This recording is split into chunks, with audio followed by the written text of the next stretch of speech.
Hey guys, welcome to Family and Games. So today we're going to talk about a game called 101. It's made by Grail Games. It's for 2 players, ages 8 and above, and playtime is roughly 10 minutes. So it's a pretty quick and easy game. Now, this is a computer programming themed game, and anybody who is really into computer programming and likes to play card games is probably going to love this game. Now, if you're not so much into computer programming and that basic theme, you're still going to like it. It is a fun game. You're probably just not going to like it as much as someone who is into that theme, like myself. I like this game a lot. My wife thinks it's fun, but she definitely doesn't think it is fun. It's as fun as I do. So, let's talk about it a little bit. So, for the 2 players, one player is going to be the zeros, and the other player is going to be the ones. And the basic goal of the game is to have more control over the program and to execute the program while you have the most control over it and earn the most points. So each player is going to have their own draw decks, which is going to consist of 2 basic types of cards. You're going to have just a generic number card, which is going to have your number on it, and you're also going to have command cards. Now these are your numbered cards, but it has a little word on one of the edges, and that is your command. And that's going to force you to take an action depending on what the command is and where you place it on the board. So each player at the beginning of the game is going to draw 3 cards, and those 3 cards are going to be your hand. You're going to play 1 card from your hand each turn, and then you're going to follow either the command, which is the action that's on your card as you play it, or in the case of just a generic numbered card, you're just going to play it on the deck and your turn's going to be over. You'll get your hand back up to 3. So before I go further into the actual cards themselves, let's talk a little bit about the playing area. So I went ahead and set up the board how you're supposed to start the game with. And the basic components of your board it's a computer program, right? So you have 5 lines of code in your computer program. They're marked by these numbered cards here on the side, which are 10 through 50. And you're also going to have your play area, which is over here. So the point of the play area is to build out the program with the cards from your draw deck until you can reach the run card. Well, the run card is when you hit the end of the game, the program executes, and then you see who has the most points. So we also have these cards over here on the end. These are called your control cards.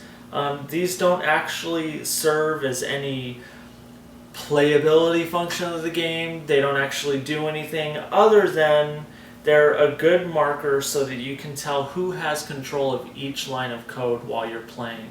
It's just a handy way to keep track of who has how many points while you're playing the game and to kind of base your strategy around that. So each player is going to play on the deck. So you can see here that the starting field has a 0 on the first line and a 1 on the second line. That's to get the game started. So as you play, you're going to put your cards down and you're going to get each line to at least 3 cards. Once you get your first 2 lines to at least 3 cards, that gives you the ability to move down to the next line. And there, you'll want to get at least 3 cards, and then you can move down to the next line. So these lower lines, you can never play a card on them unless every line above it has at least 3 cards. Once there's 3 cards, that allows you to see who has control of the board. So if second line had 2 zeros and only 1 1, that would mean that 0 takes control of the board. And the person who's playing a 0 would have the points from that line of code. So the first line is worth 10 points, third line is worth 30 points, fifth line is worth 50 points. If you control that line, that's how many points that you're going to earn when the game ends. So you just want to keep control. You want more of your number on every line to make sure that you have the most points at the end of the game. So let's go ahead and talk just a little bit about the actual command cards, because that's really when the game kicks in and where you have to think about what you're doing. So there is a handy dandy reference card that comes with the game, and that just gives you basic instructions on what the cards do. So it also comes with an actual manual inside the game, and this gives you your full instructions and more in-depth details than your reference card does. And there's also another reference on the back of the instructions. So we're just going to talk about some of the basic command cards that come with the set. So the first command card is called Enter. So the Enter card, when it's played next to a card, and I should tell you too, each command card is going to have the word on there only once, and it's going to be on one of the sides of the card. So it's either going to be on the short side of the card or the long side of the card. So that depends on how you play it. So when you play a command card, that command affects the card that it's facing. So if it's on the side of this card, it's going to play against this one. So with an Enter card, what an Enter does is it takes the card it's facing and it moves it down to the line directly below it. This is the only time you're going to actually be able, one of the only times you're actually going to be able to play a card on the line if there's not 3 or more above it. It doesn't matter if it has an Enter, it just moves down. So the next card we have is the Delete card. So same deal. Whatever card that command is facing, it takes the action on. And a delete is what it sounds like. It deletes that card. You take it off the board and you remove it totally. That's a good way to remove your opponent's cards to make sure that you have more on there. There's also another card that says on the 0 side, if 1 then 0, and you'll notice each of these cards on the back has the other number of the card. So in this case, a 1. So any 1 cards are going to say if 0, then 1. So what you can do is place it next to a card. So if a 1 plays an if then card, it would, next to a 0, it's going to flip that 0 into a 1. And it's going to make it a 1 card. So another card that we have is called the Print card. So what a print does is you lay that down, and if it's facing an empty space, you get to play another card from your hand onto the board. So if you play just a numbered card, you're good to go. Your turn is over.